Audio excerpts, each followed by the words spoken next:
You're watching a Highwire Media podcast. Welcome to the Big D Breakdown. As always, I'm your host, Larry Lace, and today we're diving into all the latest news coming out of AT&T Stadium. Before we do that, we'd like to remind you, if you want the audio version of this episode, you can find us on all major podcast platforms. And with that, let's dive right into today's first topic. A franchise that couldn't even figure out what to call itself is being delusional and considering itself as the real America's team. It's no big secret that not everybody likes the Dallas Cowboys, and it's undoubtedly certain that not everybody likes that they've been referred to as America's team for nearly 5 decades now. Now, I'm not going to once again go into how Dallas received this divisive moniker, as I've already mentioned that in previous episodes. The overarching point being that, contrary to popular opinion, the Cowboys did not give it to themselves. Nevertheless, that hasn't stopped NFL fans and pundits alike from engaging in countless debates over the years on whether Dallas deserves it. One such argument popped up just recently with the release of the 2025 regular season schedule, which will naturally feature the Cowboys in their familiar spot on Thanksgiving Day, their opponent being the Kansas City Chiefs. As one can imagine, given all the success the Chiefs have had since Patrick Mahomes entered the picture, winning 3 Super Bowls and appearing in another 2, many feel Kansas City is the true America's team these days. If any team can make the claim right now, it's the Chiefs. Even if the Cowboys are still more popular, viewership numbers don't lie, and a much more valuable franchise. Those are just facts. So don't come at me saying otherwise. But now, the Washington Commanders are attempting to insert themselves in the conversation. We're not talking about a random fan or two here. Earlier this week, Marjorie Harris, the wife of Washington managing partner Chris Harris, and the chair of the Washington Commanders Foundation, was expressing her excitement about the 2027 NFL draft coming to the District of Columbia, and casually brought the nickname into play. "We have so much to look forward to," she said, "and look, the Commanders are America's team, and so what better place to have the NFL draft than in the National Mall?" So a franchise that's had 3 different names over the last 7 seasons, one being incredibly offensive, and the other being one of the worst and most bland in sports history, is America's team now? Okay, cool. Now, to be fair, the Harris family and their partners have been far better owners than Dan Snyder ever was. They've had nothing to do with the previous names of his historic franchise. And Marjorie Harris has genuinely done a tremendous job in getting the team more involved in the community. But come on, if the Commanders were a terrible team, which they were for decades after winning their 3rd Super Bowl following the 91 campaign, would Washington really be involved in this conversation? No. And yes, I'm fully aware that with the Commanders making the NFC title game this year, the Cowboys are the only team in the NFC not to make it to conference championship appearance over the last 3 decades. And yet, they still get the designation, don't they? It's not as if the name is all about winning anyways. When Tom Brady and Bill Belichick were winning 6 Super Bowl titles together, it was argued that the New England Patriots should be called America's team. How many people are saying that now? Even when they're terrible, which have been a frequent thing since their last Lombardi following the 95 season, the Cowboys comment a ridiculous amount of attention. Perhaps that's unfair, and it's easily one of the reasons why so many people hate them. But Dallas has simply established a better brand than any other organization in the NFL, which is why the name continues to stick. Sorry, Washington, just because you play in the nation's capital doesn't make you America's team. And now on to our next topic. New Cowboys star George Pickens was humiliated in jaw-dropping wide receiver rankings, giving him even more motivation to ball out this season. There is no question that George Pickens is one of the league's most talented wide receivers. During his 2nd season in the NFL, Pickens led the league in yards per reception at 18.1, finished the season with a little over 1,150 yards from scrimmage. His numbers dropped some in 2024, but that was due to a hamstring injury that cost him 3 games. Since the start of the 2023 season, Pickens has averaged 65.8 yards per game, which is quite impressive considering the lack of consistent targets and the poor quarterback play. Over that 2-year stretch, he's played games with the following starting quarterbacks: Kenny Pickett, Mitch Trubisky, Mason Rudolph, Justin Fields, and Russell Wilson. Going into the 2025 season, you can make a strong case that none of those quarterbacks are inside the top 25 passers in the league. But the good news is, for Pickens, is that he is now a much better football situation. He's joined the Cowboys and will be the number 2 receiver next to CeeDee Lamb, with Prescott throwing him the ball. But where does Pickens rank among his peers? Because when he is on the field and playing, there aren't very many receivers he would take over him. At least that's what most think.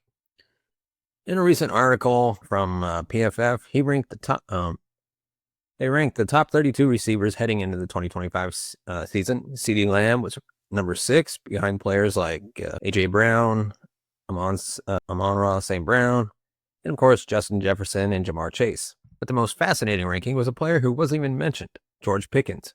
Pickens did not make the top 32 receivers in the rankings, and names like Josh Downs, Jameson Williams, and Deebo Samuel all were ranked ahead of Pickens.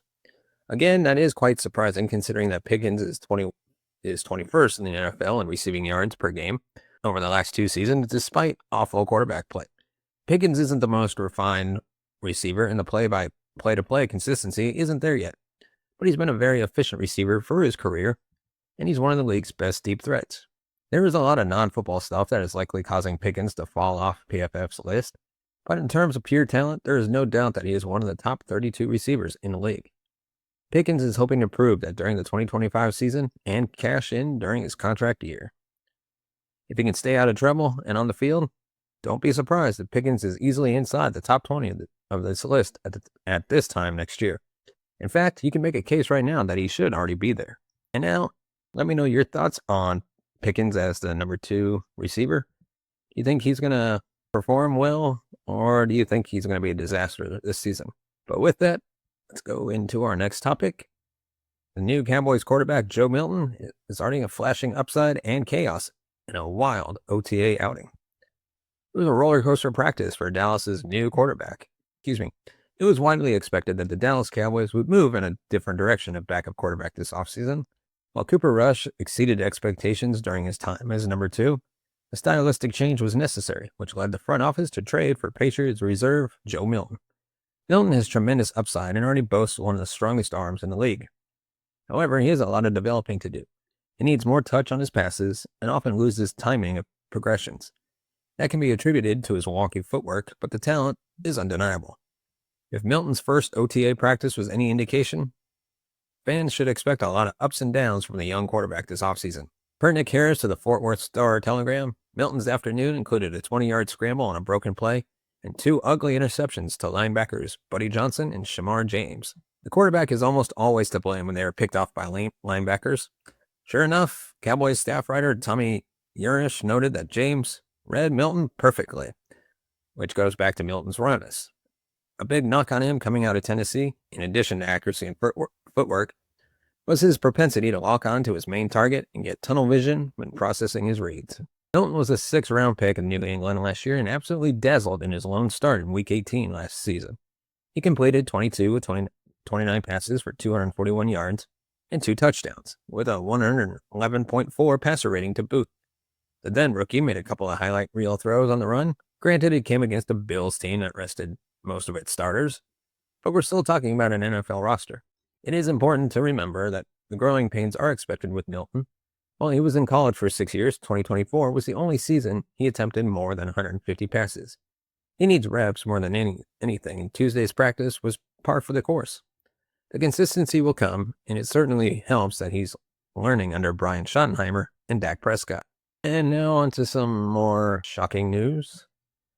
ESPN analyst Dan Orlovsky exposes the Cowboys' nightmare that will haunt them again in 2025. Following injuries from both sides of the ball in 2024, the Cowboys need to utilize their new talent to overcome their dissatisfying 7-10 record.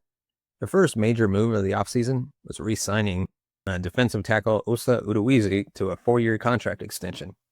The offseason momentum kept quietly rolling, with Dallas signing Dante Fowler, Kenneth Murray, Solomon Thomas, and Jack Sanborn to improve a defense that ranked 29th against the run in 2024. Dan Orlovsky exposed what Dallas needs this season more than anything: a bigger investment in the defensive line, specifically the interior. If that doesn't happen, opposing offensive lines are going to bulldoze their way forward just like last season.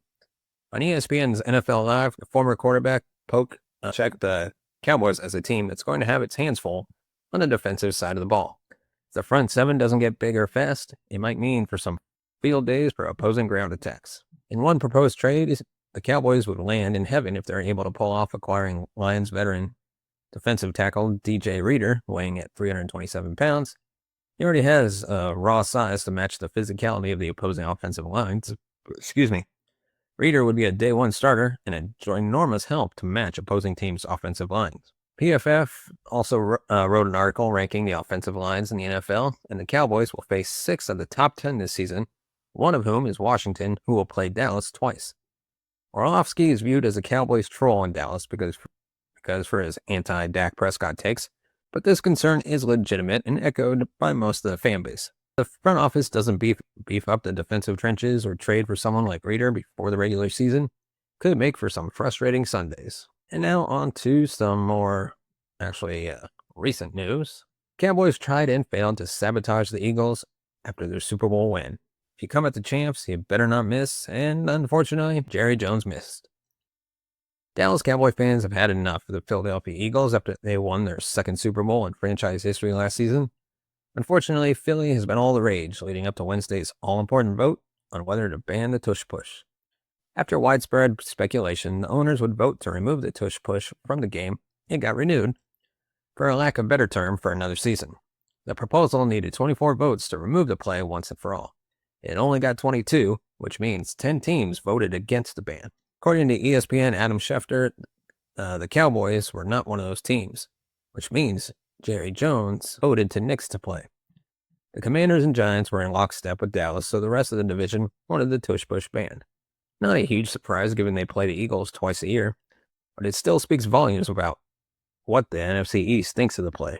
Jones was outspoken in the meeting, according to ESPN's Seth Wickersham, going as far as to specify potential issues with the tush push. Former Eagles center Jason Kelce, who attended the meeting to dispel the notion that he retired because the tush push wore down his body, understood Jones's perspective and even agreed on some of the points he made. If nothing else, Jones underwent a change of heart. When the Packers submitted their proposal to ban the tush push in April, Jones came out in support of the play, largely due to its entertainment factor. That was a bold hill to die on, as the tush push resembled rugby more than American football, but we digress. At least he changed his mind. At the end of the day, it would have been Bush League to ban the play simply because the Eagles are better at it than everyone else. Other teams have tried to adopt it into their playbook. Some have found success, while others have failed spectacularly. Mike McCarthy, Mike Zimmer, and Dan Quinn were all unsuccessful at thwarting the tush push. Hopefully, Brian Schottenheimer and Matt Eberflus bucked that trend because Dallas is going to see all of it they can handle in 2025, despite Jones's best efforts. And now onto some league news. The NFL does Jerry Jones dirty and shoves the Dallas Cowboys onto the Hard Knocks spinoff. Not exactly what Jerry Jones wanted. Jerry Jones can be criticized for a lot of things as it pertains to putting the Dallas Cowboys in the best position to compete for a Super Bowl. What can't be argued, though, is that he is a marketing genius and one of the top businessmen in the world. That is why Jones is accused of caring more about generating revenue and ensuring the Cowboys in the spotlight than winning. The team's inactivity and free agency year in and year out certainly supports that. That makes the Cowboys a no-brainer pick to feature on HBO Films' Hard Knocks, which documents the team's training camp and preparation for the upcoming season. Unfortunately for Jones, the annual series covers the Buffalo Bills this year. It's not all bad for Jones, though, as the NFC East was selected to feature on the second ever Hard Knocks in season that follows an entire division. The first episode is set to air in December. There is something to be said about the Cowboys season being documented. Jones will take any and all coverage of his beloved team. However, the original Hard Knocks is the bigger attraction, and it's not all that close. The Bills are huge winners in that regard. Not to mention, Dallas will have to split airtime with the reigning champion Eagles, the darling Commanders, and the Giants, who are a lousy team but have a head coach and general manager on the hot seat. Might be for the wrong reasons, but New York is interesting. Last year, Hard Knocks in season covered the AFC North, the Ravens, the Bengals, Browns, and Steelers. Anyone remember watching that? I sure don't. The Bengals had enough contract drama to move mountains last season, and yet it's hard to recall a single memory of the documentary. According to Cowboys staff writer Tommy Yerish, this will mark Dallas's first Hard Knocks appearance since 2008. Fortunately for Jones, he has his own documentary coming out this year. Netflix is set to release a 10-part documentary titled America's Team, The Gambler and His Cowboys, centered around the team's transformation under Jones, specifically its dynasty run in the 90s. Jones will get his moment in the spotlight and then some, but you just know the 82-year-old is peeved the Cowboys were snubbed in favor of the Bills. And with that, that is all we have for this episode of the Big D Breakdown. Let me know your thoughts in the comments section below. Is there something we missed? Something we should have included? Let me know any other topics you want covered in future episodes.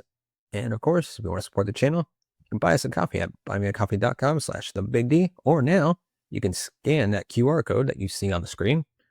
And with that, thank you so much for watching and listening. We'll see you next time.